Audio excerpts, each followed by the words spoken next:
Morning and welcome to the Tuesday, June 23rd, 2026 meeting of the Lewis and Clark County Commission. Will you please stand and join us in the Pledge of Allegiance? I pledge allegiance to the flag of the United States of America and to the republic for which it stands, one nation under God, indivisible, with liberty and justice for all.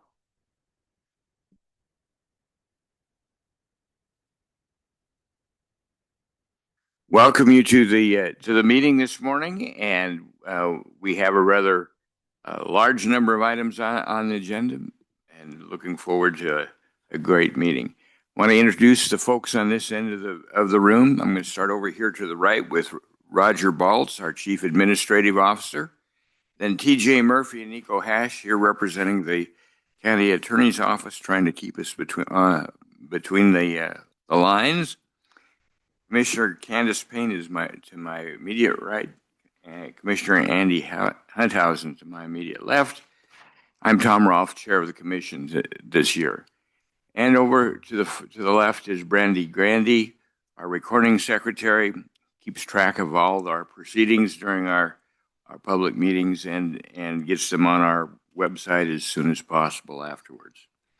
There's a sign-up sheet on the other side of the bar. We ask that you fill that out and leave us some contact information should we need to get back to you.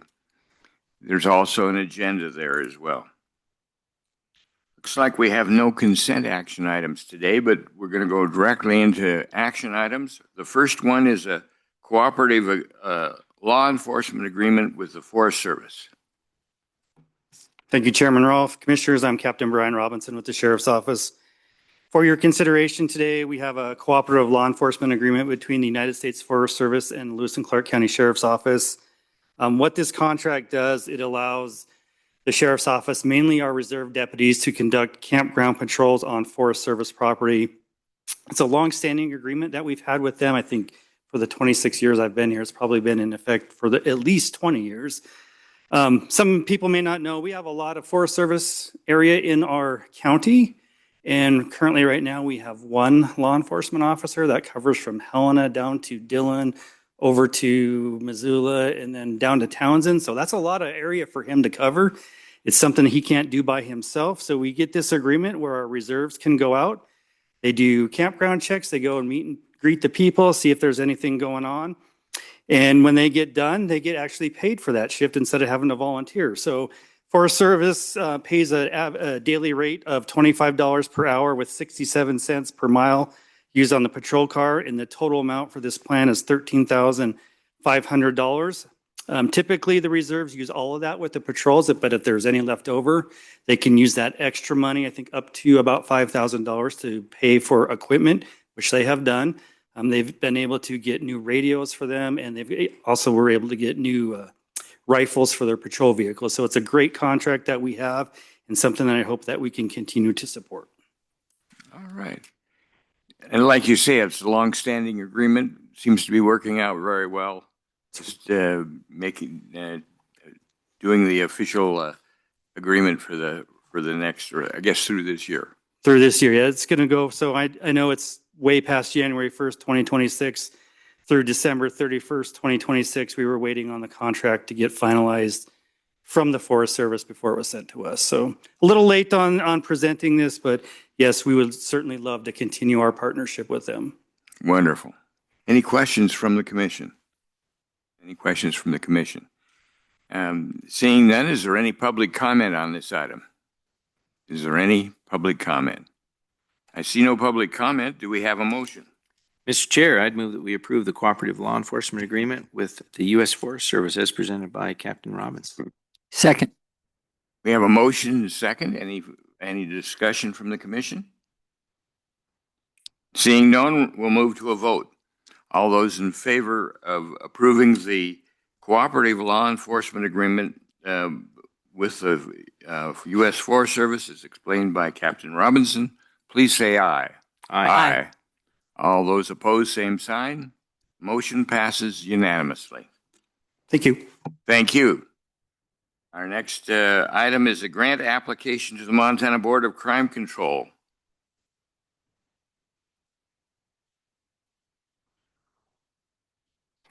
Oh, there we go. Good morning, Chairman Ralph, Commissioners. I am Detective Matt Colgan with Lewis and Clark County Sheriff's Office. I'm currently the VAWA detective for the Criminal Investigations Division. I've come before you guys before in the past couple of years to talk to you about the VAWA grant that we've consistently done for the last 16 years to the Lewis and Clark County Sheriff's Office. This year, we will be asking to apply again to the State of Montana Board of Crime Control Stop Violence Against Women Act for the grant year of 2027.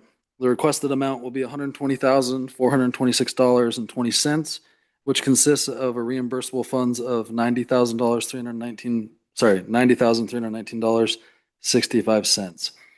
There will be a matching fund by the Sheriff's Office for $30,106.55. This past year, specifically between the dates of May 1st, 2025 and April 30th, 2026, the Lewis and Clark County Sheriff's Office responded to over 17,000 calls for service and created over 2,000 cases and or reports for criminal activity. Of these numbers, 26.2% were allocated towards domestic violence and sexual violence and or those related types of calls.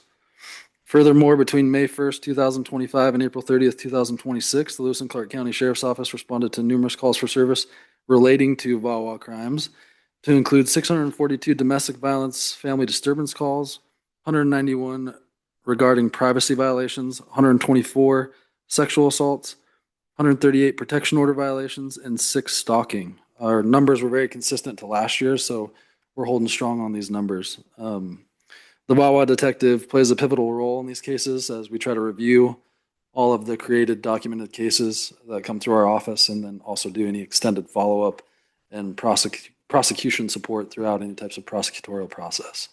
So it's been a very important position to our office and to the community for many, many years. I'm just hoping to continue that legacy and that history. It would appear to me that this follows more closely with the federal fiscal year rather than the county's fiscal year. Yes, sir. Yes, it does. Yeah. All right. Is there any question or comment from the commission at this point? Mr. Chair? Commissioner Hunt has. Just a little bit for those that might be watching today. Thanks for the great explanation. Long time funding and partnership and all that kind of stuff in terms of this funding. But maybe just paint a picture, if we didn't have this funding, how difficult it would be to, it sounded like about a quarter of the calls for service that you described were related to domestic violence and or sexual assault of some kind. That's pretty significant.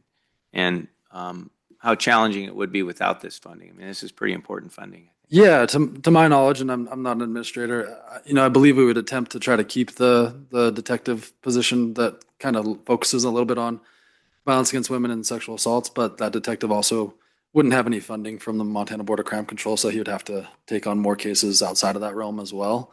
So the caseload would get dwindled down. We would lose money for trainings and partnerships with, like this year, we're doing the Institute of Coordinated Community Response cohort year. They basically come in and they're working with me to something that I applied for, and they're working with me to best practice analysis is what it is. So we kind of go through our policies, procedures, current practices for responding to these types of crimes, and then they're going to make any suggestions throughout the way if there's any changes that need made at our office. It's just one of the ways that we stay up to date. And all those types of partnerships would probably be lost without this partnership with the Montana Board of Crime Control, and it would make the work a lot harder. And if we could even keep another detective position, it would just come down to budgetary stuff. So potentially would lose another detective and then have to focus on other stuff outside of VAWA as well. So right, Mr. Chair, I think that's the point, is that the potential for just having a caseload that is overwhelming. Yes, sir. I mean, just not that anyone's doing a bad job, but the ability to, to address that many cases, you just can't get to everything. Yeah. So sometimes you're going to have cases that linger for a long time or fall between the cracks or something like that. So this is important funding for follow through for those folks that have been victim of a crime like this or a potential victim of crime like this for for that follow-up. So I think it's really important. Absolutely. Yeah. Thanks, Mr. Chair. All right. Any other questions from Commissioner Payne? Kind of a procedural question. Do the officers that participate in this program, do they get special training that is different training than what they get for a standard they do? So we are working on that. So part of my role as the VAWA detective is to do trainings for all of our new hires. So I'm part of the onboarding program to get them some specialized training in domestic violence response, best practices current to what I know. And then on top of that, this year specifically with this cohort year that we're working with the ICCR, we're bringing in 4 quarterly trainings for free with professional trainers that are coming to our agency. So our first one will be July 15th, focusing primarily on investigating and responding to that initial response, determining the predominant aggressor at a scene and what the officers should be looking for and how they should be investigating those from a patrol standpoint, which is going to be very helpful for us. We do learn that in the academy, but after that, you don't get that training again for maybe your whole career. So we're trying to implement that and get that back into the updates, whatever might be new information, whatever's working best for the larger law enforcement community throughout the country. And so we are working actively on getting the best training and the updated training to our guys, and that's part of this program as well. Yeah. I'm very happy to see that this is going on and we've got a grant like this and you're putting it to good use. So thank you for what you're doing. Thank you, ma'am. All right. Any other questions or comments? Is there any public comment? Any public comment? I see no public comment. Do we have a motion? Mr. Chair, I move that we approve the grant application to the Montana Board of Crime Control as described by Detective Matt Culgren. Second. We have a motion and a second. Is there any further discussion from the commission? Any further discussion from the commission? Seeing none, we'll move to a vote. All those in favor of approving the grant application to the Montana Board of Crime Control, as explained by Detective Matt Colson, please say aye. Aye. Aye. Pose same sign. Motion passes unanimously. Thank you, commissioners. Next item on our agenda is a grant agreement between Montana Opioid Abatement Trust and Lewis and Clark County Sheriff's Office. Good morning, Commissioner Rolfe and Commissioners. I'm here for the grant agreement between Montana Opioid Abatement Trust, Lewis and Clark County Sheriff's Office, and I'm Commander Troy Christensen. Excuse me.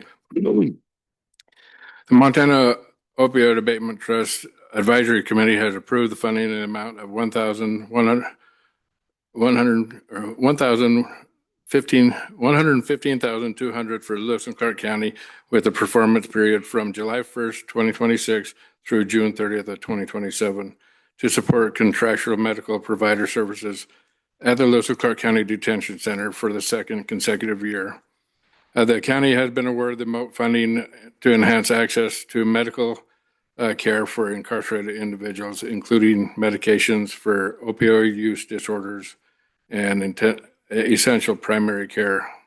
This grant will support the continued partnership with a contractual medical provider, ensuring timely access to evidence-based treatment, improved management of health needs during incarceration, and increased stabilization for individuals while in custody by expanding access to these critical services. And the county continues to strengthen its efforts to address substance use disorders. So this is a very good thing that we've had for this year, and it's really helped the inmates and the cost effectiveness for our officers to be able to do their jobs without having to do so many transports. And it's been a wonderful program. And we just really, this grant has been a wonderful thing, and want to have this thing approved again because it's helped the community and the inmates tremendously. If I remember right, there were times before having a medical officer in the detention center where you had to have at least 2 deputies, and their schedules arranged so that you could align with out of the detention center medical office, an appointment, and then the other things that the person in the detention center is required to do for his legal defense and whatnot. Had to put all these things together. Plus, it took more people to do it. Where now you, with this medical person in the detention center, you can do it a lot easier and get the medical attention when needed sooner. Oh, much sooner, because before, as you said, we'd have to set up an appointment, get a week to 2 weeks, sometimes longer before they would be seen. It's a lot more timely now. Lot of times it's within a couple of days, and we are not transporting them outside of the facility. So the safety of the officers, the inmate, the community, it's much safer in that aspect. A lot more cost effective because we're not transporting. So everything is much safer and much better for everybody. The other thing that seems to be to me to be an advantage would be for those that may be on some kind of a mental health medication of some kind, being able to make sure that they are able to continue on that while they're in your detention center, and where you couldn't do that without having the appointment made. Yeah, a lot of times there is a break in their meds before where there is not now. Yeah. All right. Any other questions from the commission? Mr. Chair, just a Commissioner Henhausen. comment. Thank you, Commander Christensen. Appreciate it. I'm really glad that this was funded as well, and I'm on the MOAT committee, the local one now, and happy to be part of that discussion. I think one of the things really important to point out, along with what Commissioner Rolfe just mentioned, is that a good percentage of the folks that end up in the detention center, there's a history of drug and alcohol at some level, some reason. I mean, I think the stats are, over 70% of the people that come in, there's traced back to some involvement with drugs or alcohol. So I think one of the big points of the MOAT committee was to make sure that that those folks living with opioid dependency had an opportunity to be seen by this person to participate in our program there. And so I'll be looking forward to just understanding the numbers and how many people that we've served and all of that, which I think the MOAT committee, we were talking about it yesterday at our meeting, that they're hoping to understand the impact that we're having by these investments. And I think it's been helpful already. Our behavioral health team, I'm hoping that we're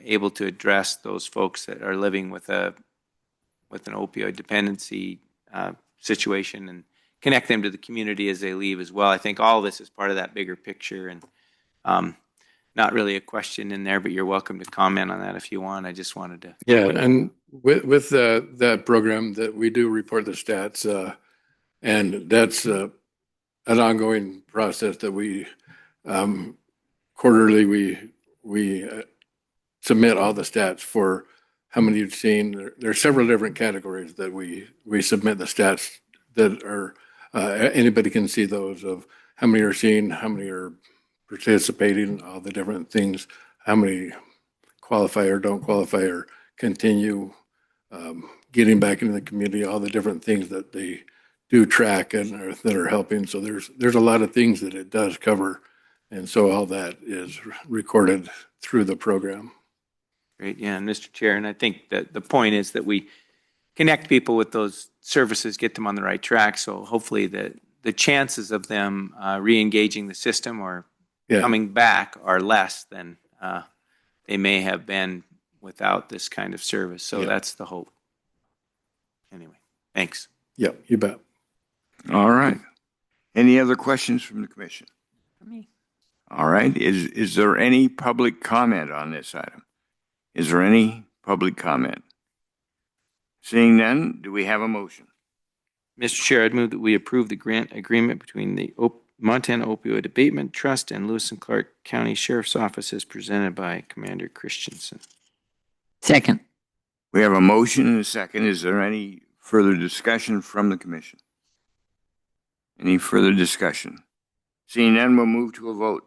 All those in favor of the grant agreement between Montana Opioid Abatement Trust and Lewis and Clark County Sheriff's Office, as explained by Commander Troy Christensen, please say aye. Aye. Aye. Aye. All those opposed, same sign. Motion passes unanimously. Thank you. Next item on our agenda is a grant award to the Lewis and Clark Public Health from the Grace and Harold Sewell Memorial Fund. Thank you. Thank you, Mr. Chair, members of the Commission. I'm Sarah Sandow. I'm the Grant Specialist at Lewis and Clark Public Health. Today, I have before you for your consideration a grant award from the Grace and Harold Sewell Memorial Fund for their Learning Partnership Program in the amount of $100,000 with the time period of July 1st, 2026 through June 30th, 2027.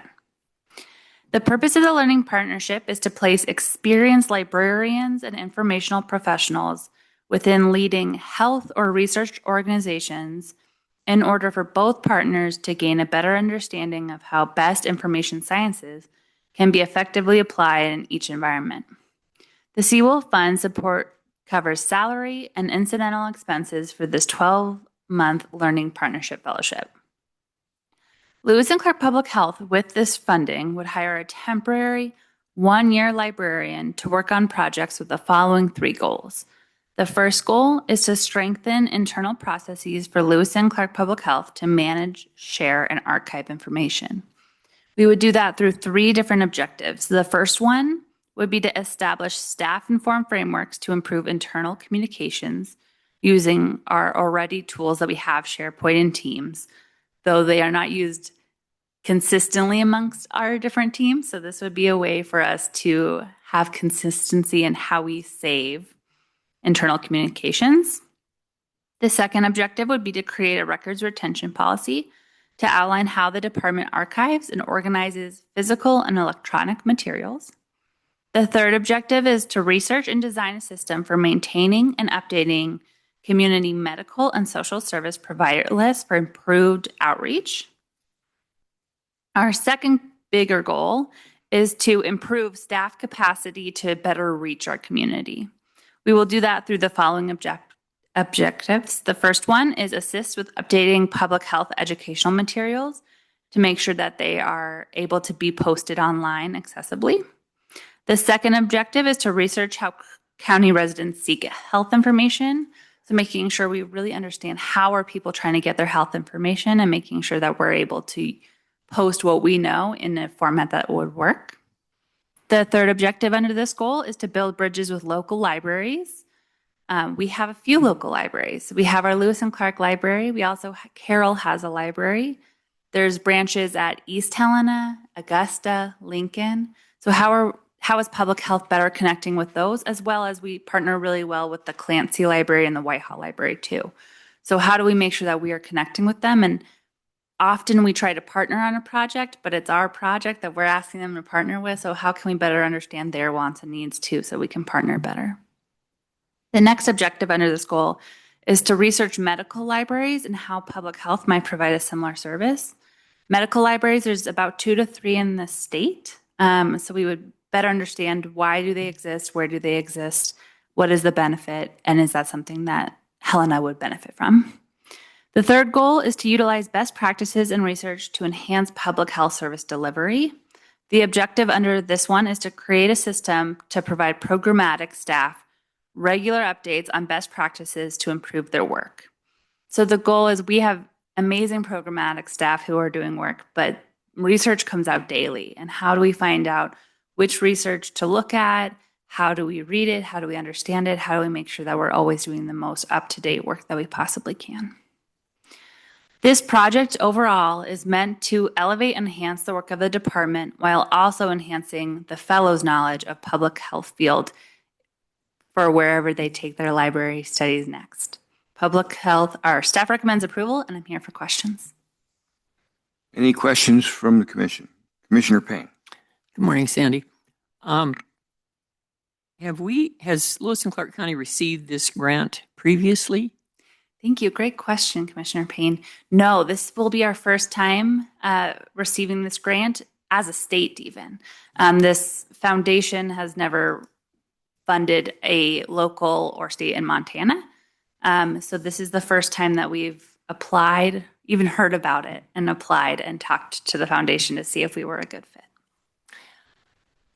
I'm always intrigued to see names that I recognize, and I think we have a Sewell subdivision out here in the northwest part of Helena Valley, and I'm wondering if this has nothing to do with a family connection to help their community. This is from out of state. This is a Washington foundation, but there might be a connection that we don't know about. Washington State? But Washington State, yes. Okay. Yeah, they're located in the Seattle area, the foundation itself. Okay. Mm-hmm. All right. Thank you. Mm-hmm. Any other questions? Any other questions? Is there any public comment? Any public comment? I see no public comment. Do we have a motion? Mr. Chair, I move we approve the grant award to Lewis and Clark Public Health from the Grace and Harold Sewell Memorial Fund as presented by Sarah Sandow. Second. We have a motion and a second. Is there any discussion from the commission? Any discussion? I see no discussion. We'll move to a vote. All those in favor of approving the grant award to Lewis and Clark Public Health from the Grace and Harold Sewell Memorial Fund, as explained by Sarah Sandow, please say aye. Aye. Opposed, same sign. Motion passes unanimously. Next item on our agenda is independent contractor grant between Lewis and Clark County and Envirotech Services.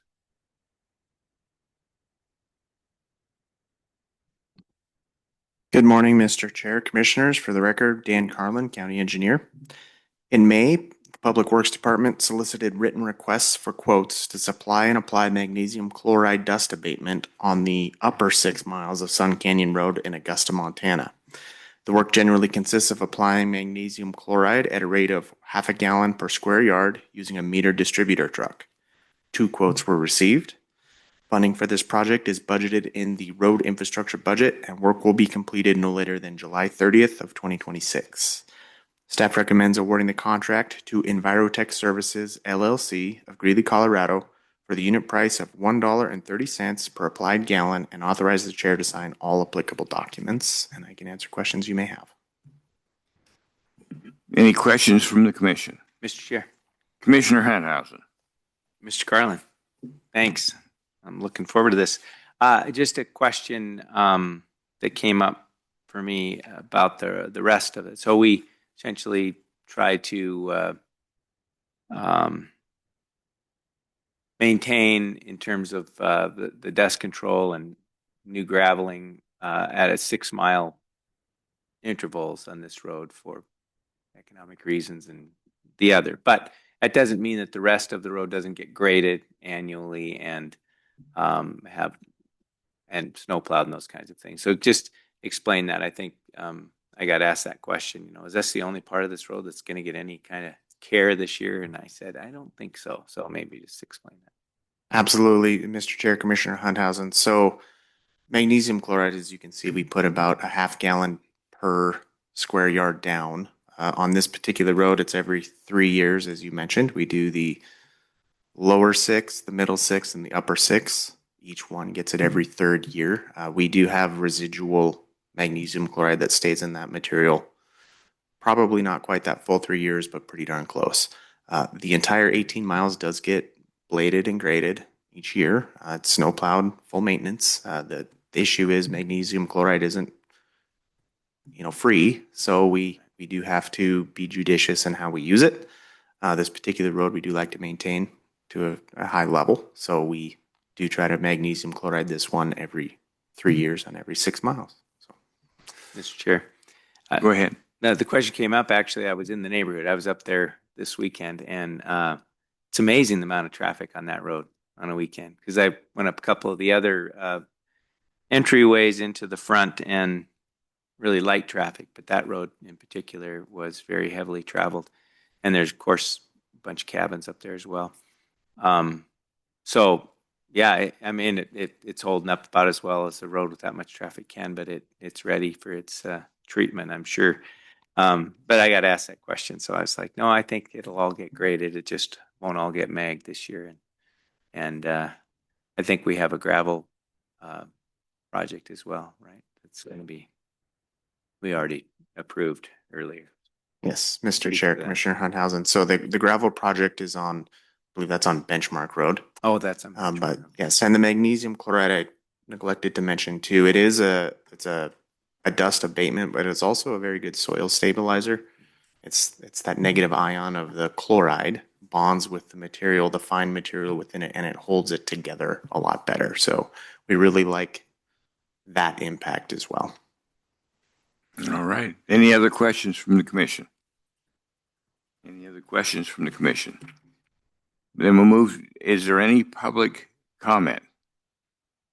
Do we have any public comment on this item? Seeing none, do we have a motion? Mr. Chair, I'd move that we approve the independent contractor contract between Lewis and Clark County and Envirotech Services LLC as presented by Mr. Carlin. Second. We have a motion and a second. Is there any discussion from the commission? Any discussion from the commission? Seeing none, we'll move to a vote. All those in favor of the independent contractor contract between Lewis and Clark County and Envirotech Services as explained by Dan Carlin, please say aye. Aye. Aye. Opposed, same sign. Motion passes unanimously. The next item on our agenda is the Lewis and Clark County Noxious Weed Board bylaw revision.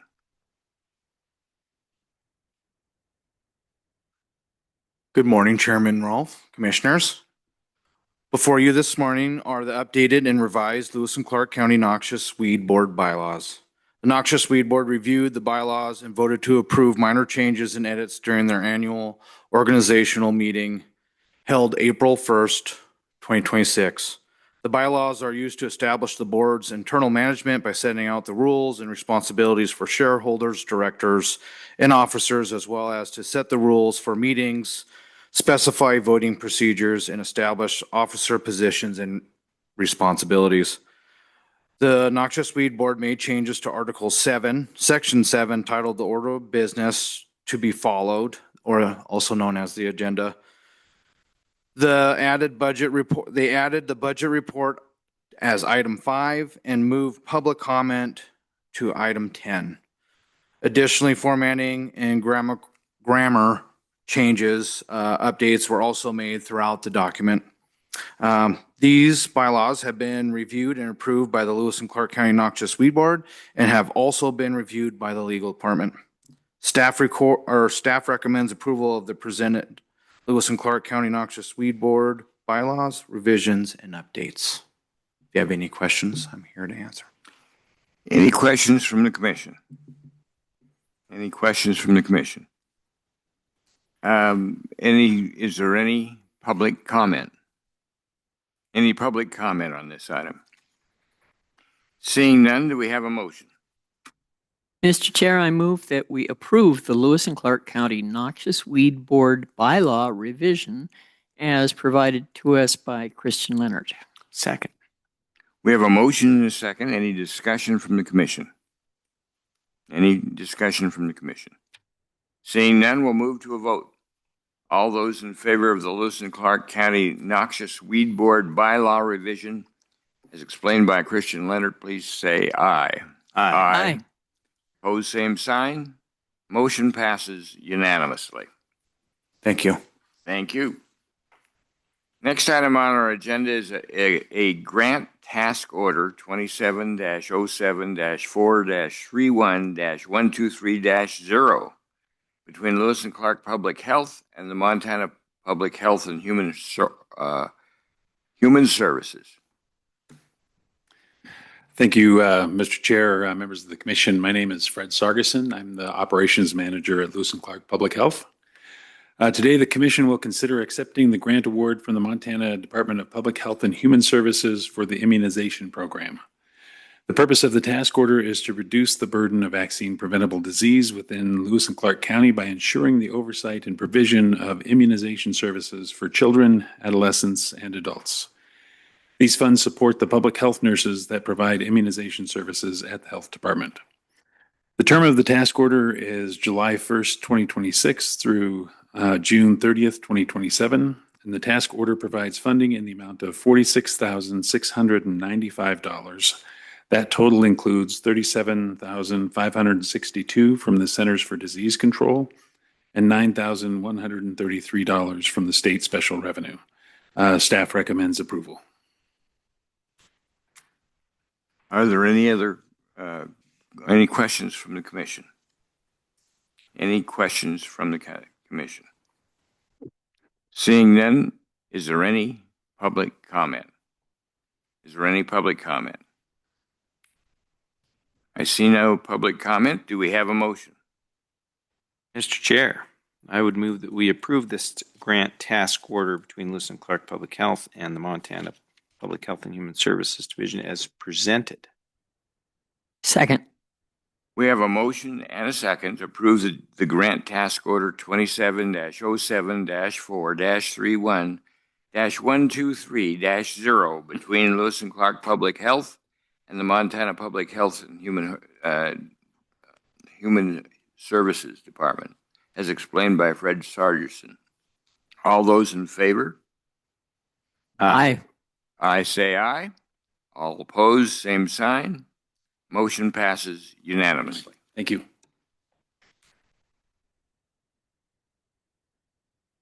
Next item on our agenda is Resolution 2026-44, canceling uncalled warrants drawn on U.S. Bank of Helena.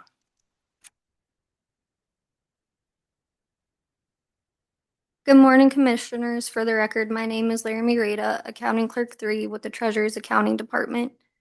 Before you today are 5 resolutions canceling uncalled. Excuse me, can I get you to pull that down so we can, and there we go. Now we can hear you a little better. Before you today are 5 resolutions canceling uncalled warrants. Montana Code 7-6-2607 states the Board of County Commissioners must cancel all county warrants that have remained uncalled for 1 or more years. This process is part of our fiscal year end cleanup adjustments. When canceling these uncashed warrants, the money will be deposited into the county's general fund. Although the warrants will be canceled, the county will continue to be liable for payment on these checks. This means that if in the future the warrant holder comes in with one of these checks, staff will research it to ensure that we make good on the payment. Resolution 2026-44 cancels uncashed warrants on the county clerk's office in the amount of $8,186.93. All right. Any questions? Now we're dealing now with just this. There's a series of these we're going to go through. Yes. And we're dealing with this first one, which would be Resolution 2026-44. All right. Are there any questions on this from the commission? I have a question. So this uncashed warrant in the amount of $8,186.93. Who is the other party to the warrant? So all I know is that all those checks are made up of like quite a few different checks from that account. I think those ones are. Sorry, I have to find it. I feel like those are like the 93 checks,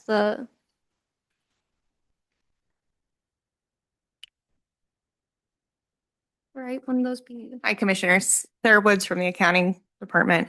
Yes, these are our 93 claims checks, and that total is a lump sum, and it looks like her list is missing from here. But it would be a lump sum of 93s that were written off, which would, excuse me, those would be checks that were written for maybe jury duty or basically a whole bunch of small checks that people just don't tend to cash. Is 93 at an amount or an account number? No, I'm sorry. The yes, 93s is basically our code for knowing what bank or which group of checks these are for. So those are just our claims checks. Oh, thank you. Yes. Now, should someone decide to find their check and want to get paid, what would they need to do then? So just recently we had one that was cashed through the bank, and even though it was written off, we just have to take it out of our general fund to basically replace that money. Their cash or their check is still cashable. So if they find it, they'll still be able to cash it. We just kind of have to do something on our end. These are basically just checks that someone hasn't cashed. Yes. And there's I think in this particular case, there's $8,100 worth of checks. $8,186.93. But they're basically smaller checks from anywhere from $12 up to maybe a little over $100.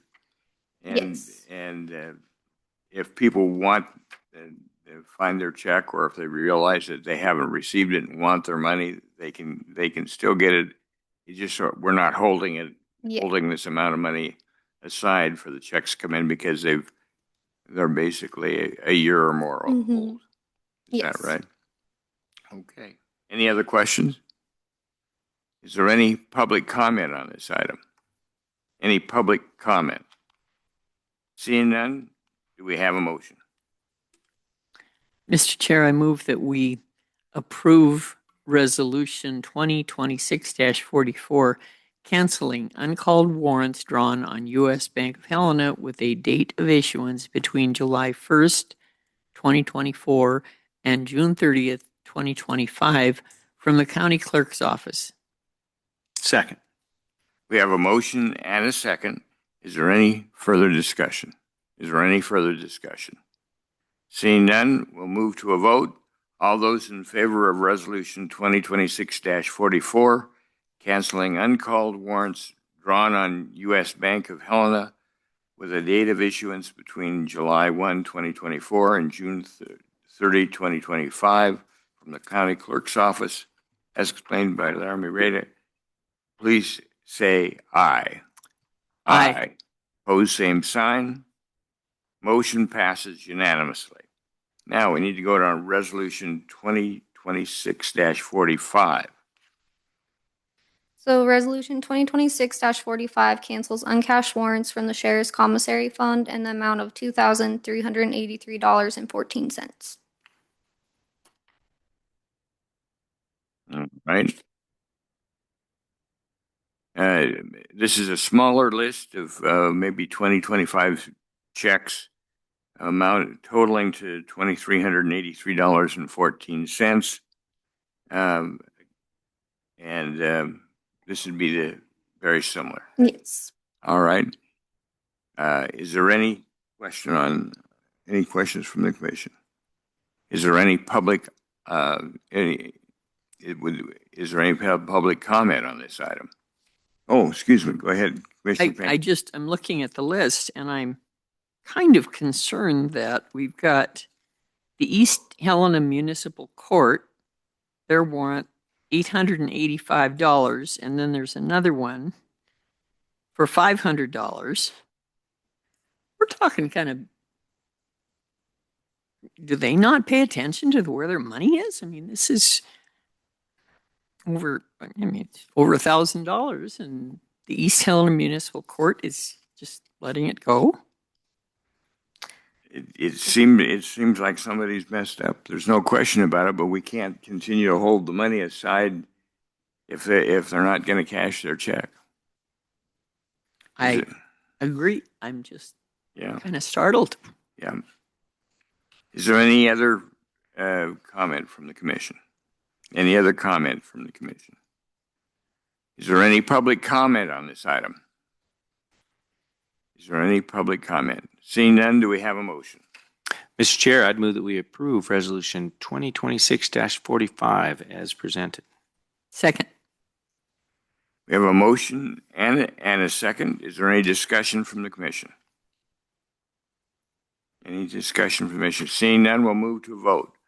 All those in favor of Resolution 2026-45, canceling uncalled warrants drawn on U.S. Bank of Helena with a date of issuance between July 1, 2024 and June 30, 2025 from the county clerk's office, as explained by our Laramie Rauta, please say aye. Aye. Aye.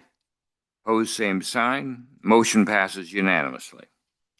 Now let's go on to Resolution 2026-46. Resolution 2026-46 cancels uncashed warrants from Justice Court in the amount of $4,243.96. All right. Is there any question from the commission on this? Again, this is a smaller number, maybe 12, 15 items. There are a couple of larger ones, but they're written to individuals, but they have not been cashed. And they can all get their money if they do. We're just not holding this whole amount aside Yes. for the checks to come in. It's been over a year. All right. Although, is there any further question from the commission? Is there any public comment on Resolution 2026-46? Any public comment? Seeing none, do we have a motion? Mr. Chair, I move that we approve Resolution 2026-46, canceling uncalled warrants drawn on U.S. Bank of Helena with the date of issuance between July 1st, 2024 and June 30th, 2025 from the Justice Court, as presented by Laramie Rada. Second. We have a motion and a second. Is there any discussion? There being no discussion, we'll move to a vote. All of those in favor of Resolution 2026-46, canceling uncalled warrants drawn on U.S. Bank of Helena with a date of issuance between July 1, 2024 and June 30, 2025 from the Justice Court, as explained by Laramie Rada, please say aye. Aye. Aye. Opposed, same sign. Motion passes unanimously. Next item on our agenda is Resolution 2026-47. Resolution 2026-47 cancels uncashed warrants from the Civil Trust Fund in the amount of $15.75. Two very small checks. All right. Any questions from the commission? Is there any public comment on this item? Any public comment? Seeing none, do we have a motion? Mr. Chair, I'd move that we approve Resolution 2026-47 as presented. Second. We have a motion and a second to approve Resolution 2026-47. Is there any discussion? Any discussion? Seeing none, we'll move to a vote. All those in favor of Resolution 2026-47, canceling uncalled warrants drawn on the U.S. Bank of Helena with a date of issuance between July 1, 2024 and June 30, 2025 from the Civil Trust Fund, number 706, as explained by Laramie Rada, please say aye. Aye. Aye. Opposed, same sign. Motion passes unanimously. And now we have Resolution 2026-48. Resolution 2026-48 cancels uncashed warrants from the Treasurer's Office Accounting Department in the amount of $4,394.41. All right, this is these are checks. Total amounts of these checks is $4,394.41 The checks range as high as $1,379 and miss several of them under $100. All right. Is there any discussion on Resolution 2026-48? Any discussion? Is there any public comment on this item? Any public comment? Seeing none, do we have a motion? Mr. Chair, I move we approve Resolution 2026-48 as presented by Laramie Rada. Second. Any discussion on this Resolution 2026-48? Seeing none, we'll proceed to a vote. All those in favor of Resolution 2026-48, canceling uncalled warrants drawn on the U.S. Bank of Helena with a date of issuance between July 1, 2024, June 30, 2025, from the Treasurer's Office Accounting Department. As explained by Laramie Rada, please say aye. Aye. Opposed, same sign. Motion passes unanimously. Thank you very much. Okay. Now, our last item on the regular agenda is the presentation of our fiscal year 2027 preliminary budget.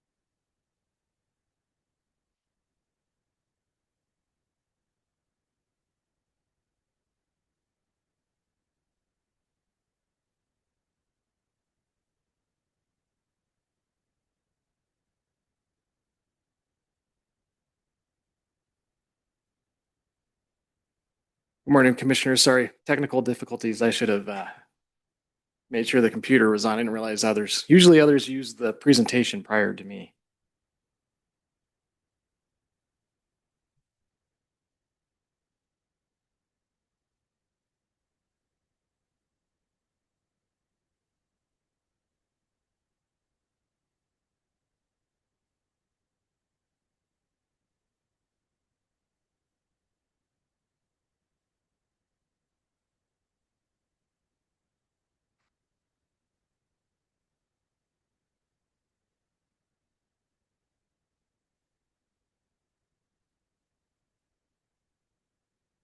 Right.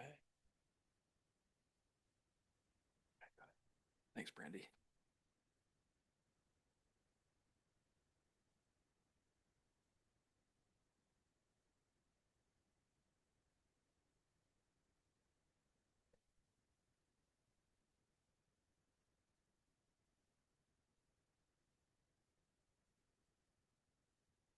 Thank you.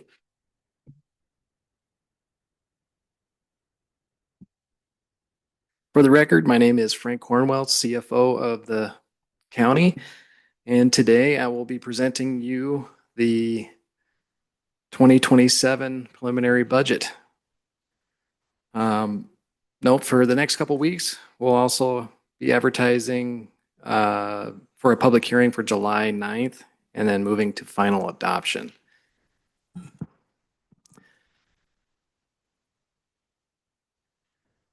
So every year we do this process, and it has the same rhythm and rhyme that we see, and it's very consistent. And departments do a very good job of being prepared for this, what I call is kind of budget season, which really starts after January or after the December and starts in January for me, and then we start rocking and rolling in really March, once right after the commission sends out their message of what their parameters are for the budget for the next coming fiscal year. We give those instructions out. Usually we try to give those out as soon as possible, usually in February. the departments take those instructions and they go back and they develop their budgets and they come back to you in May and they present them. And if you remember about a month ago, we were here for all good three days straight going through all of those budgets and hearing them. Everybody did a really good job. And I believe that they followed the message, and which is usually annually that message is kind of status quo. I've grown used to that message, and I think it kind of makes sense because we live off of a fixed income.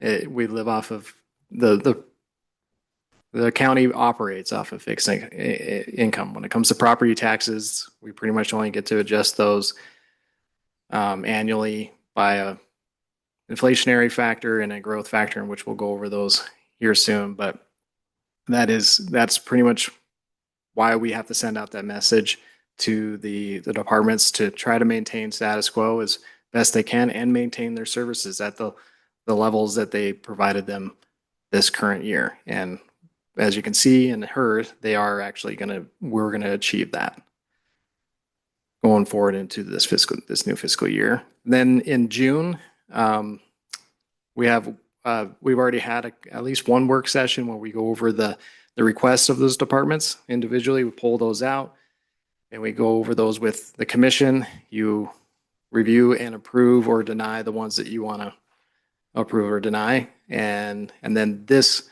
meeting, which is the first presentation of the overall fiscal year budget. And we have another meeting in July, which is the hearing of this preliminary budget. And then we adopt it later on in July as well.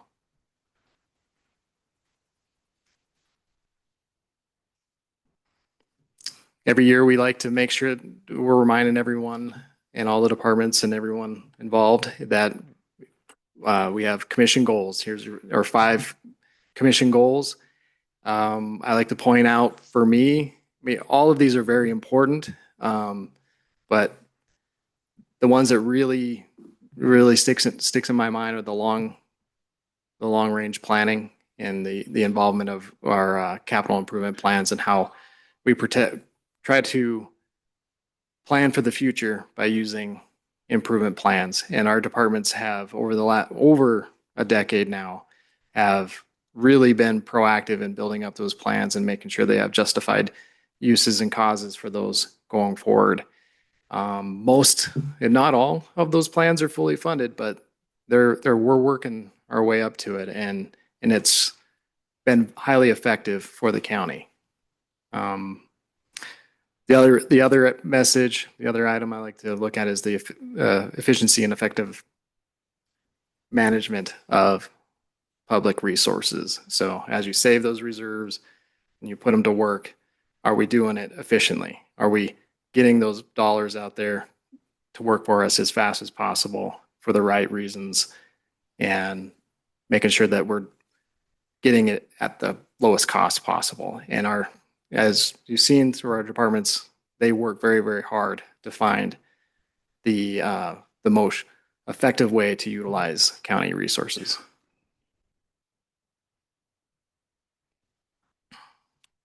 So here on slide 4, we'll get into some of the numbers. Again, this is the result of all of those presentations, all in one big pie graph, at least from the expense standpoint. So total overall expenditures amount to $135.3 million. That is a slight increase of 4.03% over the 2026 budget. There's a couple things to point out. Personnel costs obviously have gone up. We have a COLA that we like to implement annually, and that COLA, or cost of living adjustment for personnel, is 2.7%. We also have, we've talked about this many times, it's the increased cost of health insurance, which is affecting that line item as well. However, we're seeing our operating and maintenance line pretty much stay flat across the board, across the county. Everybody's doing a very good job of finding ways to manage their I like to use O&M for operations and maintenance. So if I say that, no, that's what I mean by O&M. So everybody does a really good job of managing their O&M costs. So 4.3% increase, which is a $5 million increase year over year. Yeah, if you'd like to ask a question, I understand the increase in personnel based on the COLA increase. Operations and maintenance, almost a 40% increase? Can you? Mr. Chair, Commissioner, that is not the increase total. That's the percentage of the overall total. So of 135 million, 31.9% is personnel costs. Yes. Yep. I'm so glad you explained that. I feel better. The year-over-year increase on personnel was, and it varies across departments. It went from 5 to 7%. But like I said, O&M costs were pretty much flat. Some, for example, the general fund went down a little bit. It's just kind of just what's going on in the environment. And then so that's what that percentage is representing. And going forward, that's the same thing. So for example, here, the total revenues into the county is $113.5 million, or 0.6 if you round up. 40.7% of that's come from taxes and special assessments, which I get it, Frank. Gotcha. I miss. But I can still speak to it. It's that number is relatively unchanged. It's typically at 40% year over year. The dependence that the county has on, then that's the vast majority of where the county income comes from. The other number, the 32 million, those are transfers within the county as we have internal service funds. For example, building rent, IT costs, that's kind of where so that number can look bigger than like it's a big boon to the county, which it really isn't. It's just internal costs. Again, this is a 9% increase overall, year over year, 9.09. When I first saw this, when I was analyzing this the other day, I had to go back. I was like, "Well, what is that?" And I had an assumption because Jenny Chambers and her crew with Public Works has been working really hard. Dan Carlin working really hard on getting some projects going and finding funding for those sources. There's 2 or 3 of them I can point out. The Country Club Road, there's a huge revenue projection there for over $1 million. We have a Montana Coal Endowment funds coming in for, I believe, Augusta. Those are in millions of dollars. So the vast majority of this revenue increase is due to a staff really working hard to go after state and federal dollars to get projects up and running. The all-purpose fund, which is the general fund for the county, we're seeing a year-over-year increase in expenses of 3.28%. Not a significant increase, actually a pretty low-level increase. The vast majority of that is coming from personnel costs, health insurance, again, flatline at the operations level. And those percentages, those very, very similar year over year, somewhere between 55 and 60% is usually personnel costs within the general fund. Commissioner. Could you define a little bit more of that all-purpose fund? Oh, what all is in there? Yes, Commissioner, you're getting ahead of me a little bit, and I don't mind doing it now. We do have a slide going forward, but I'll just go ahead and go forward to it. So for the general fund, here's all of what's in there. We have the commission, administration, treasurer, clerk and recorder, county attorney, justice court, superintendent of schools, public works, bridges, weeds, senior citizens, and human services. A lot rolls through that general fund. It is, I kind of like look at it as a general operation for the county. So that one you're only proposing a 3.28% increase. Yes. Yep. Which is a really good sign. I think this is the lowest I've seen it since I've been here. Again, I think that it's mostly due to the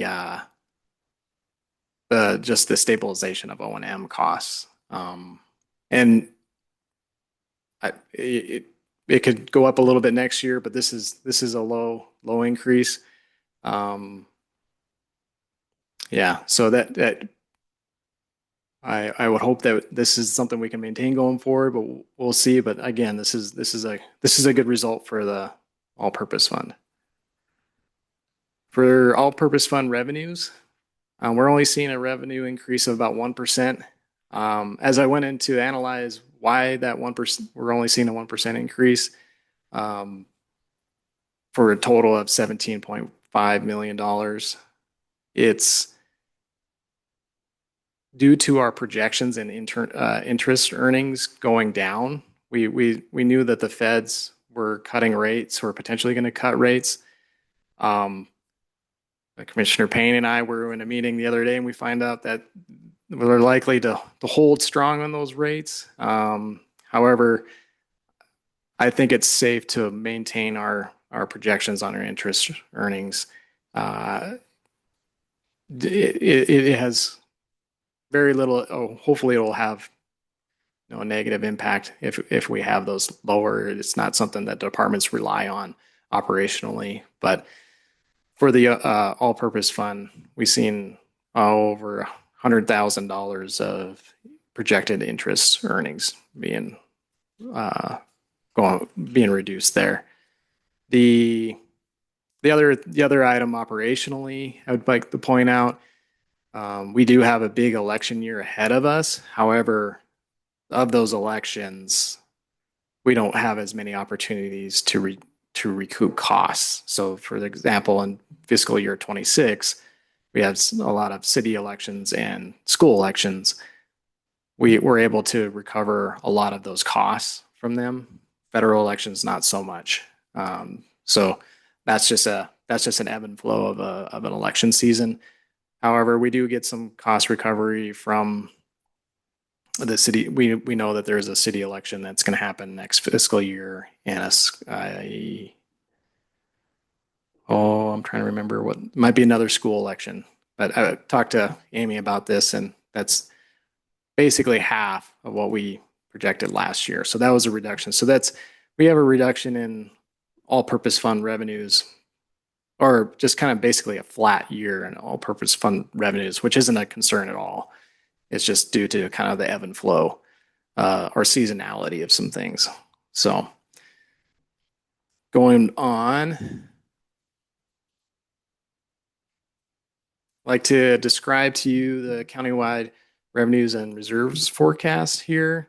So countywide, we have a countywide mill levy, and I'd like to provide you what we're projecting for revenue increases over that countywide levy.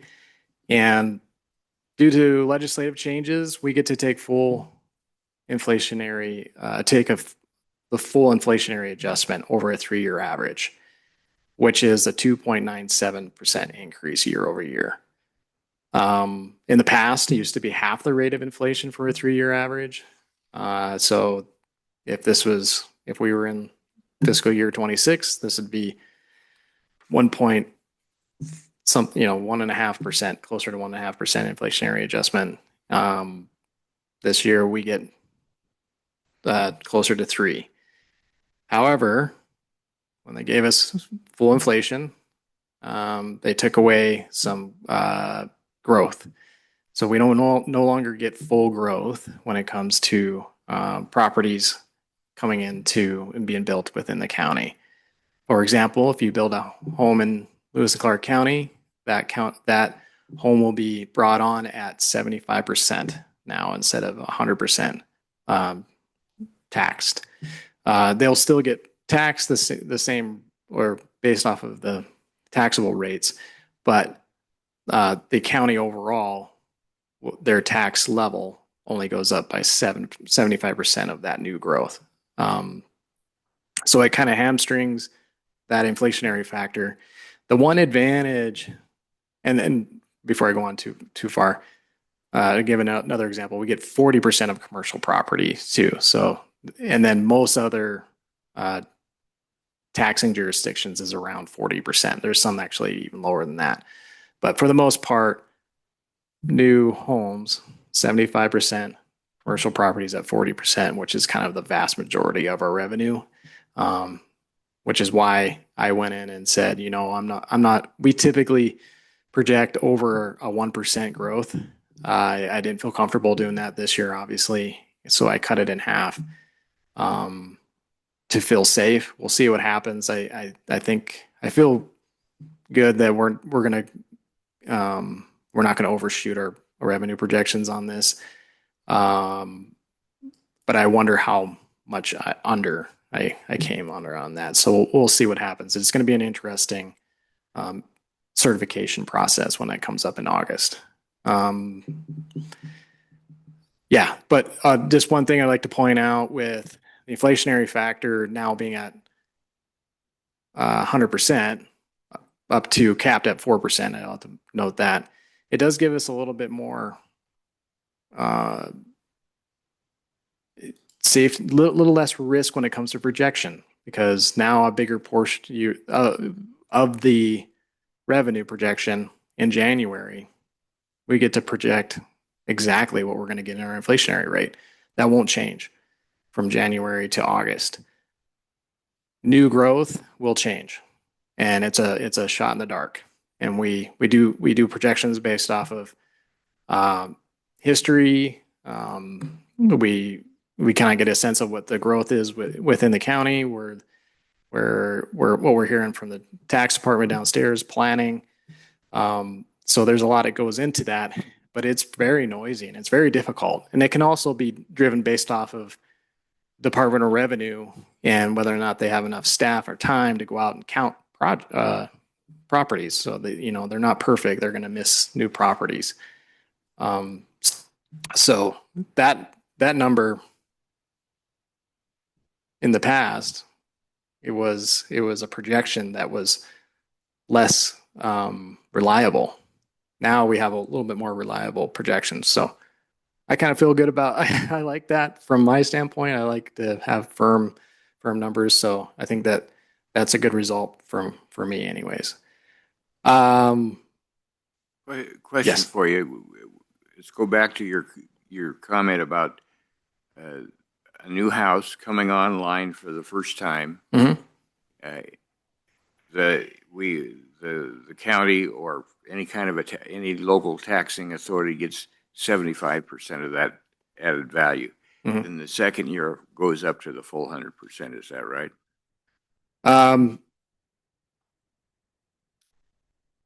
Mr. Chair, Commissioners, that I think it stays at 75%. It stays, so it was brought in at 75%, and it just stays that taxable value that it was added to the county.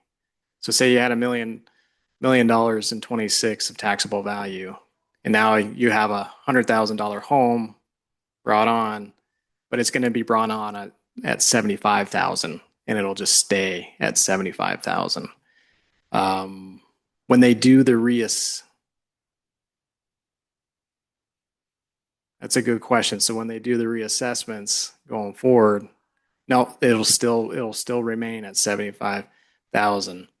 It keeps your base, because every year you reset your base. So it has your base now at 75, and it just gets adjusted from there going forward. So yes, it will never get up to 100%.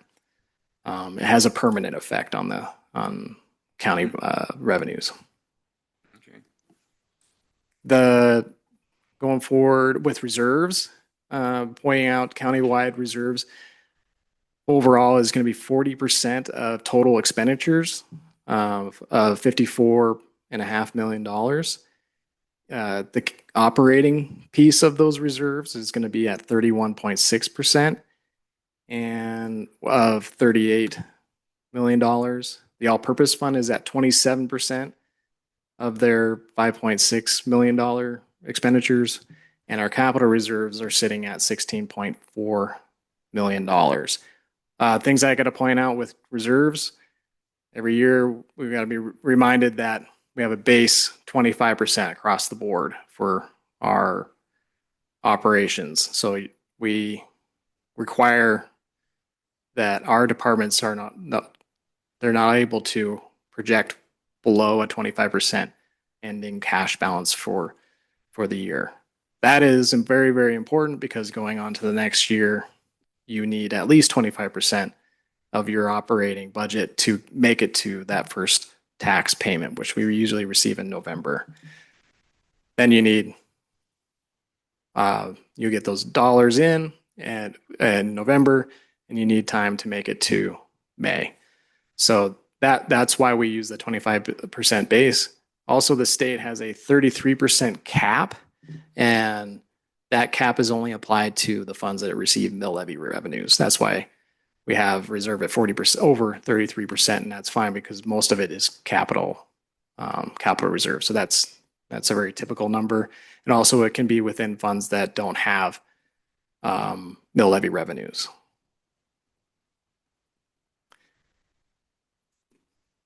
The budgets kind of get really confusing year over year when we talk about the different types of funds that we have. Thankfully, good folks at Generally Accepting Standards Board, they've given us a way to break out our fund types. We start with our general fund, which sits at that 1001 level, and they require us to use these funding numbers, and this is what we follow. Especially now with the new system, we're able to use follow gap. Having 4 digits, we can go ahead when we don't run out of fund numbers anymore, especially with our special revenues within our RID or our rural improvement districts. So this is a way to track about 100 small businesses within the county. I would kind of point that out. Nancy Everson used to kind of paint a picture like that for you guys. So we have the all-purpose fund, the special revenue funds, debt service, capital, project funds, enterprise funds, and internal service funds, and we'll go over each one of those.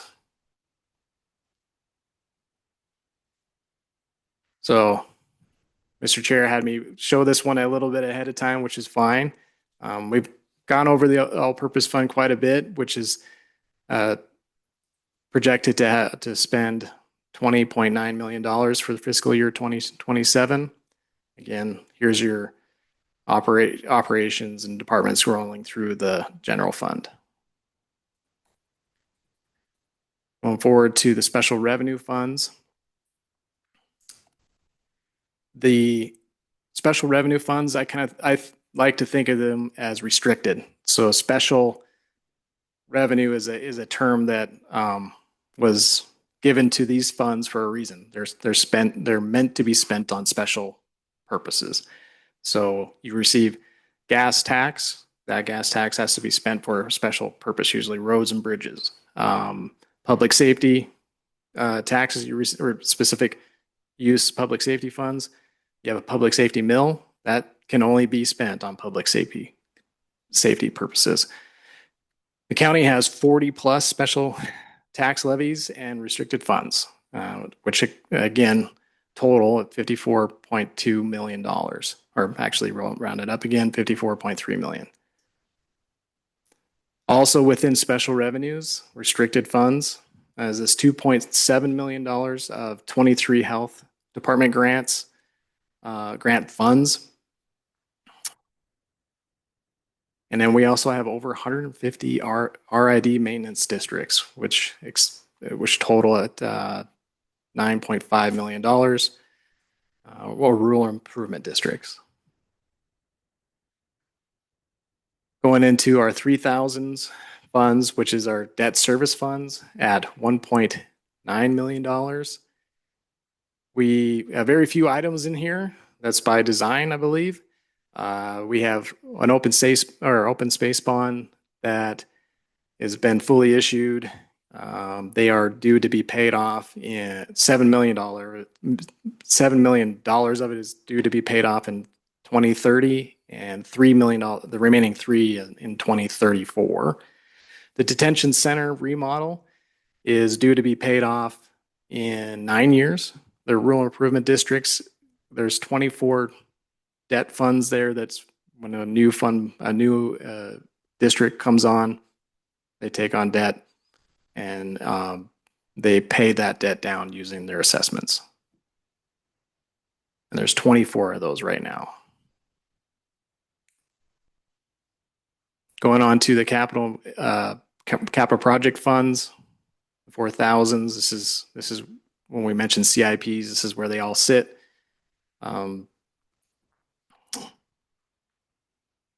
We have $4.1 million of transfers going into these funds. We have projected $7.7 million to be spent in 27.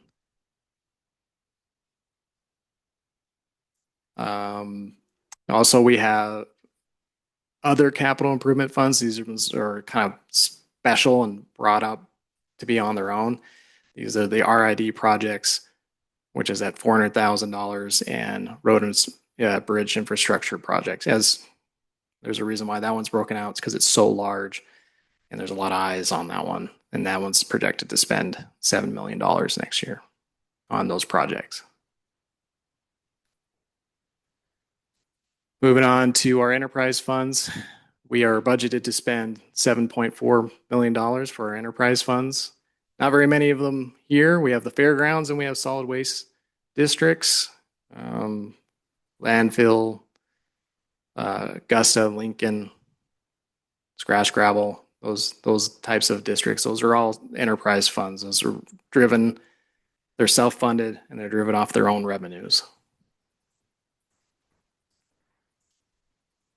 And then lastly, we have internal service funds. This is your IT&S, so information technology services, building, equipment and maintenance, liability and health insurance, and then the contingency fund utilization. So, the internal service funds are projected to spend $23.5 million for fiscal year 2027.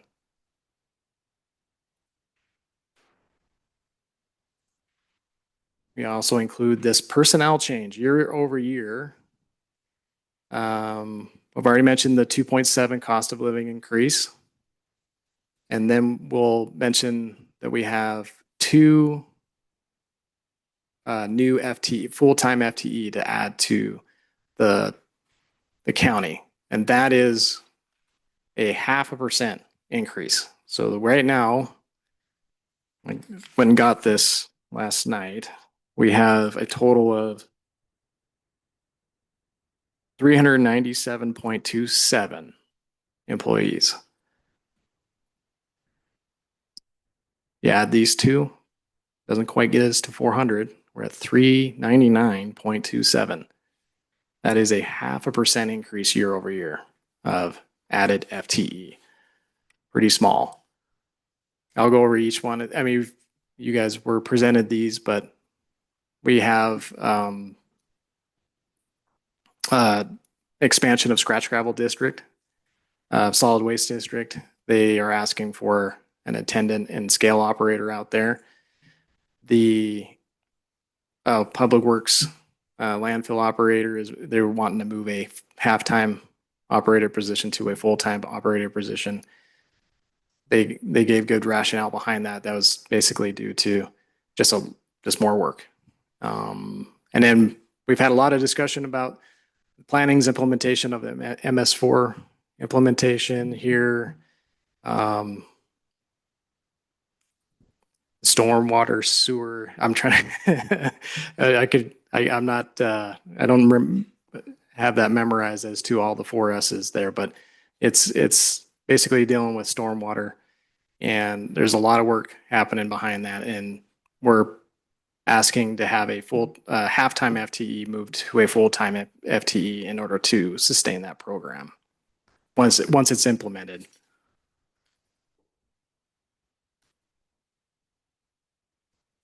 Pointing out the O&M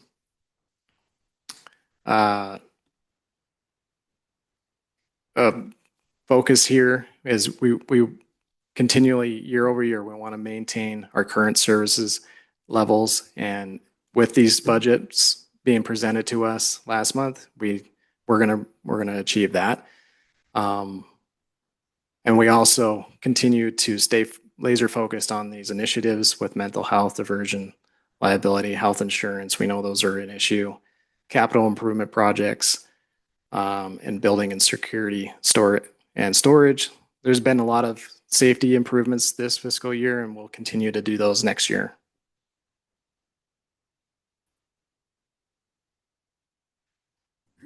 I know Mr. Chair likes to see this this low debt ratio. We have a 1.4% debt ratio budgeted. So only 1.4% of this whole budget is going to go towards debt. And those are the debts that you talked about a couple of minutes ago. Mhm. Basically, they were passed by the taxpayers. Mr. Chair, correct. Yes, the vast majority of the debt is those rural improvement districts, which were voted and passed on by the taxpayers, including the open space debt, and also the detention center. All of them were passed by the taxpayer. They asked for them, and that's why they're on the books.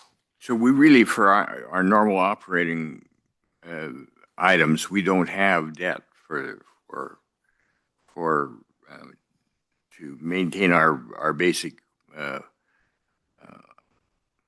operational capital. Mr. Chair, correct. What I would describe it as we maintain our service level without utilization of debt. All right. And then lastly, just a reminder that we have another hearing. You'll see pretty much the same presentation in July on the 9th when I get back from a training. So that'll be turning around, come right back in and go right back into this stuff. Just a couple of things, just point out that, all the departments have worked really hard to maintain their reserves, maintain those capital improvement plans, work really hard on all their budgets. This year was a big year, big lift year when it came to operations in finance, when we implemented a new accounting software, still going through those that learning curve and trying to get better with that system. And that put pressure on everything, including building these budgets. All of those budgets had new accounts, all brand new accounts, and the staff took it in stride, and they adjusted. They kept their head on a swivel. They didn't miss a deadline.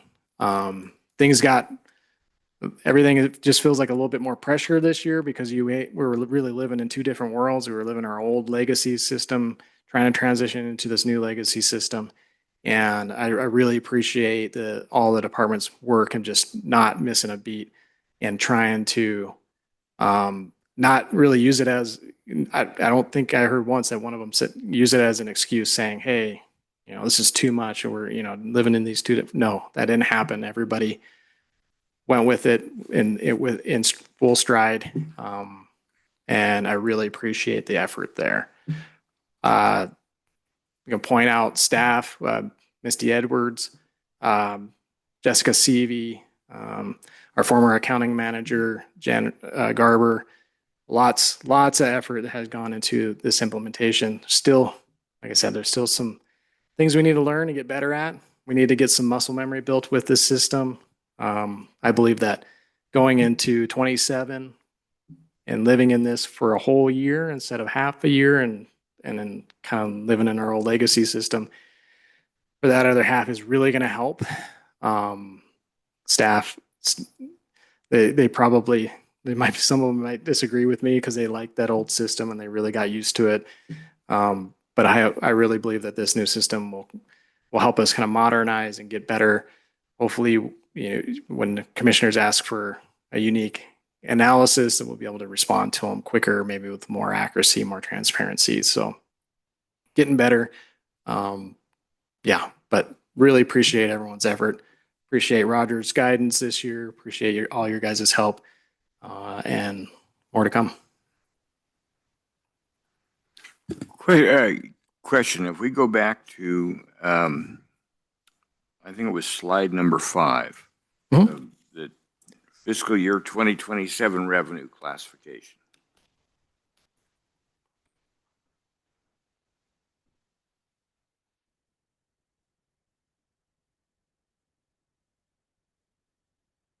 Okay. Down at the bottom, we show a total revenue increase of 9,463,000, or about 9% compared to explain this to us one more time. Thank you, Mr. Chair.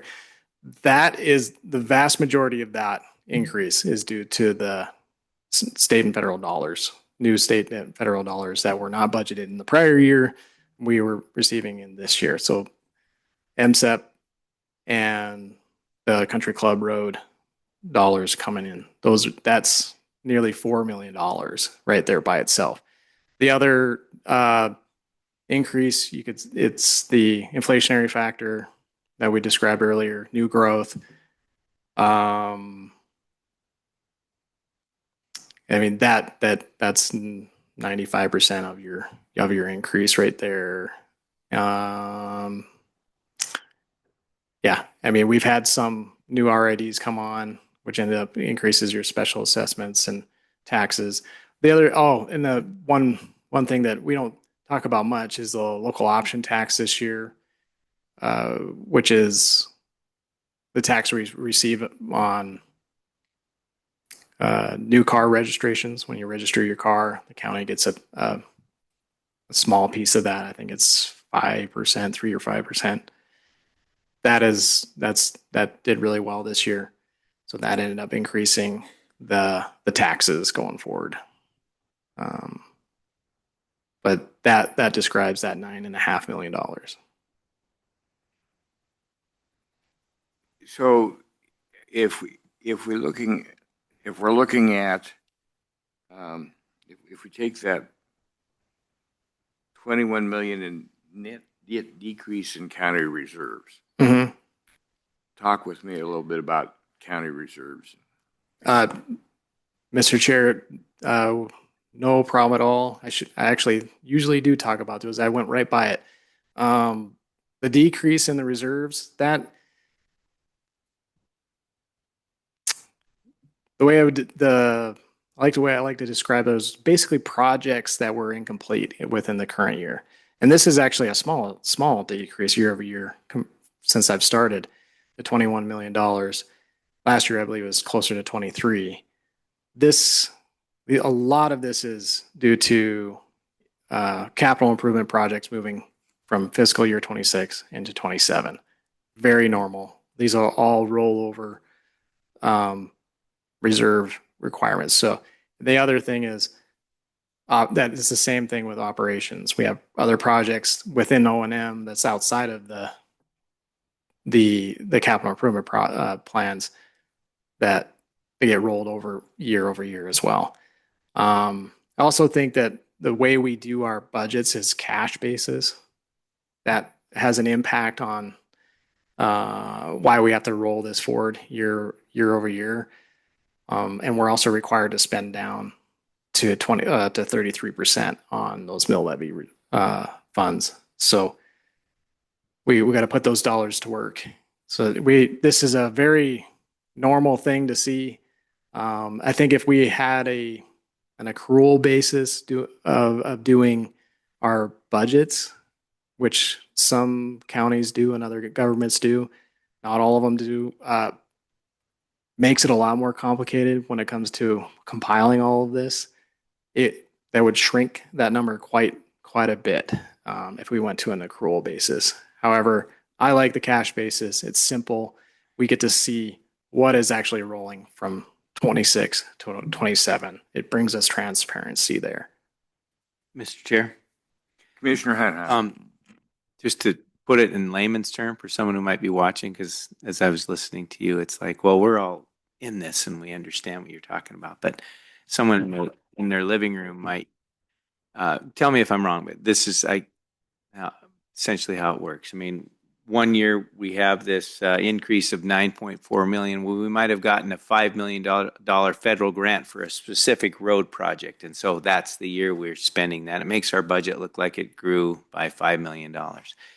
In another instance, the reserves, we might have been saving for, let's say, new snowplows. We saved $5 million, $3 million for new snowplows. I'm just making up the number. I don't know what they cost, but $3 million for new snowplows. And so this is the year that we're spending that. So, there's a huge expenditure. We're spending, that $3 million of reserves this year. So this year it's $21 million. That's a bunch of different projects that we've been saving for, likely, and stuff that has been all part of the plan, right?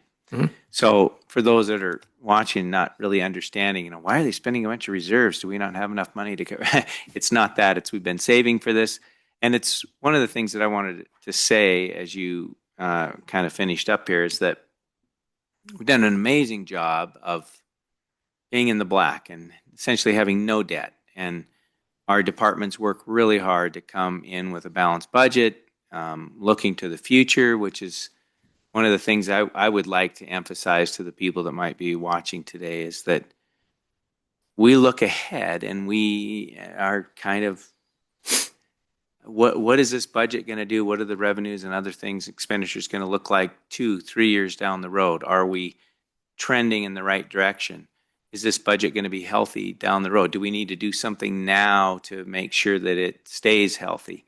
And so we, as you see, maybe in other governments across the state, local governments that are struggling with their balanced budgets and those kinds of things and having to make big cuts or whatever, we haven't had that same experience on a regular basis because we're really doing that long-term planning, that savings for those big ticket items like snowplows or graders or big road project or whatever it might be, a bridge. We have influx of, you talked about the MSEP money, that's the Montana Coal Endowment. Get a big influx of money to do a bridge project that year. It makes our budget look like it got inflated to some degree. That's not all local tax dollars. Those are grant dollars coming in, and that's the year that we're spending that money on that particular project that we maybe have been saving for 10 years or 5 years or whatever it might be. So it's a little bit, there's a lot to it. It's complicated in some sense. At least it's, there's a lot of moving parts to it, but it makes a lot of sense. And all of this is part of the plan. I mean, this is really all intended. There's nothing here that's unexpected. And as Roger might say, I like to quote him, a very responsible budget, right, Mr. Baltz?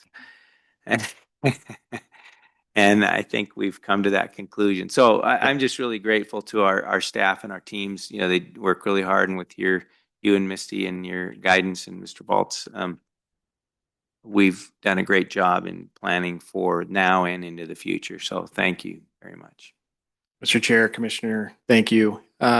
Just to add a little bit too is, don't forget, this is a, boss of mine used to call this is kind of like the sandwich at the end of the year. We sandwich together a bunch of budgets together, and that's where all the detail is. And you were presented that detail. So these were all individually looked at. So at any point in time, if you want to look at the public works bridge budget and see if it's sustainable and responsible, like Roger likes to say, we can do that. This is basically an accumulation of all those responsible budgets into one big number. It can be tough to consume at this level because there's a lot of noise within there, but there's some assurances that we get to look at this year over year, and we see that net decrease in county reserves, and it never really changes. It's always there, and it never shows that there's a problem with any one budget by that planned reserve spend. It's just due to just good fiscal policy, good approaches to what the departments do, and everyone's focus on maintaining a good financial background here. So I think that we should discuss these types of things at this level. But if you really, really want to get into it, you got to grab one of those budgets and look at it and get a sense on whether or not you believe that they are sustainable. And one thing we saw budget after budget after budget this year is that they all are responsible and they're working really hard to maintain responsible reserves.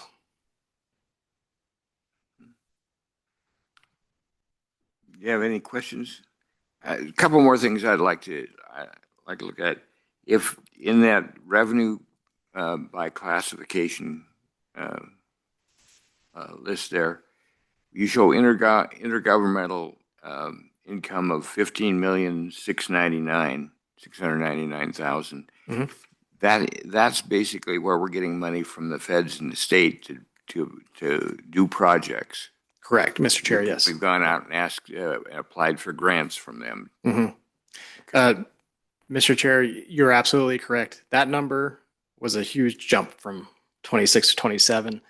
Our staff has worked really hard to go after those dollars to get these projects done in our county. I believe it went from 11 million to nearly 16 million. It's huge. It was a huge jump, and that is those state and federal dollars at work, and that's the intergovernmental line. Mm-hmm. You're right. And the other thing is, because the interest rate's a little bit higher, you've been able to bring in some interest earnings, which have helped us. Can you give me some idea of what's in that last item, other income, which is a pretty sizable portion? Mr. Chair, no problem at all. Usually Commissioner Payne asks that question, so that is the $15 million in internal fund transfers. So health insurance fund transfers, that's coming partly of that, and then dealing with other internal fund charges like IT&S costs, rent. So those are, and like I said before, ITMS. ITNS. So information technology and services. Okay, I knew that. No worries. That dollar amount can end up looking larger than it actually is. It ends up kind of being, it's internal. That's a charge from IT charging the county for their services, also charging the city for their services. For example, Peerview rents our Murray building. That rent comes into there as well. So it kind of, and also the public health department, they pay rent. That goes into that number. So it ends up really, it's just that internal flow of those dollars to get those services going. If people watching this have questions, how do they get a hold of you? Just give you a holler and set up a time to come in and ask? Mr. Chair, yes, they can call the county. I'm not even sure what phone number it would be, or come on into the city county building and chat with me at any time they want. And it'd be really important if you have questions, if people have questions, to do that before the meeting on the 9th of July. Mm-hmm. So that you can kind of get it settled what we're trying to accomplish here. I guess I am extremely pleased and proud of what you all are doing. Thank you.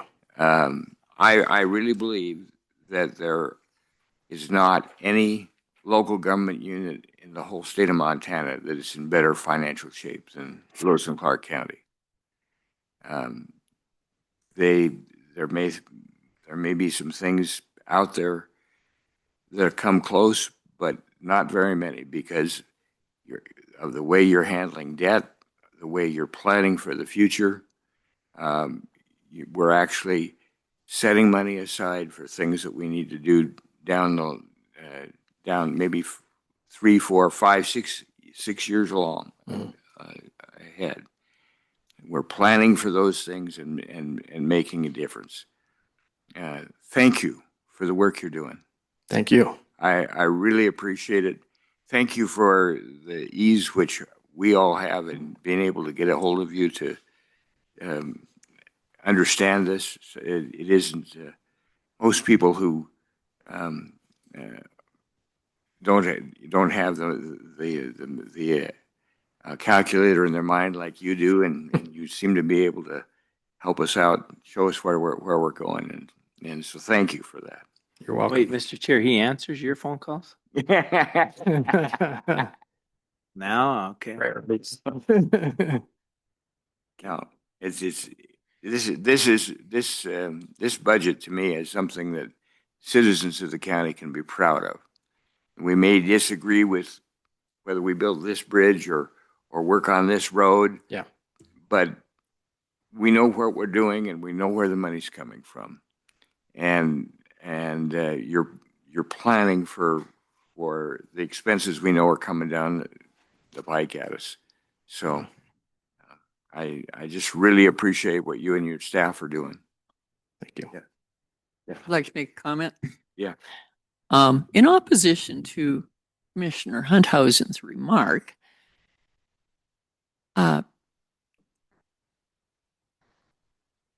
Frank not only, he didn't just return my phone call, he came to my office and sat down page by inch and helped me gain a better understanding of this. I will never be a number cruncher. It doesn't work for me. However, I'm very comfortable with him knowing what he knows and his work at trying to help me figure it out.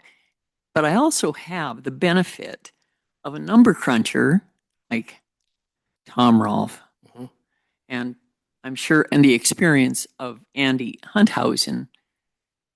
Between the two of them, I'm very comfortable with my understanding of what you're doing with the money that the taxpayers give to us to carefully keep our civilization moving along.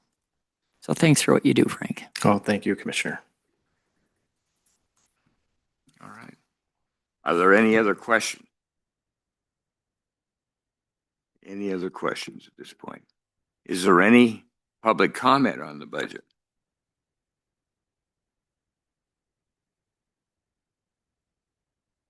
Any public comment on the budget?